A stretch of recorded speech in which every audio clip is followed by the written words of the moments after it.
conocéis. Somos 626. Somos el Círculo Mágico Mallorquín. Nosotros el grupo Black Ballet. Hola, soy Subar. Nosaltres Blondie, que m'agrada seguir, volem una Beyoncé. És una dona que té molta força i nosaltres com a ballarina ens agrada la força que té per ballar, per cantar, és una gran artista.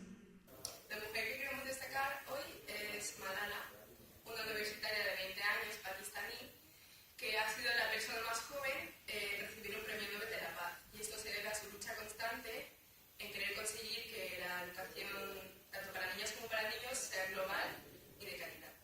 Tenemos como mujer referente a Frida Kahlo. Porque promovió el feminismo y las cosas más importantes es su gran importancia en la pintura contemporánea. Para nosotras, todas las mujeres son igual de importantes y igual de necesarias en la vida. Para mí, las mujeres más importantes son mi hermana y mi madre. Para mí, una mujer relevante es Beyoncé. Para mí, el símbolo de mujer empoderada es Oprah Winfrey. Para nosotros, una mujer muy importante en la magia sería Inés la Maga. Mujer representante o motivadora a Rita Centina Gutiérrez, que fue la fundadora de la filosofía feminista.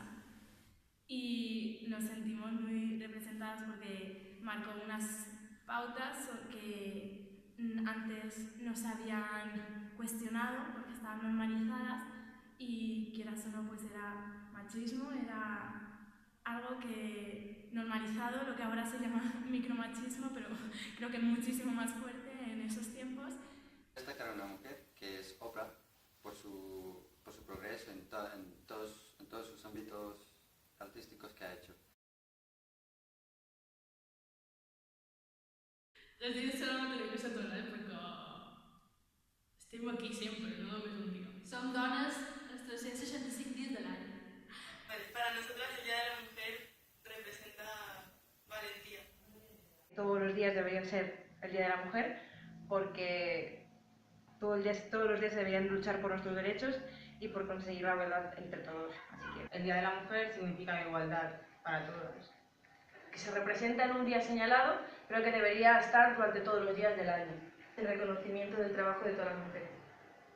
Es un día muy importante por la igualdad de género y la ayuda contra el machismo. Conseguir tener derechos, muchos que aún no tenemos, solo por ser mujeres.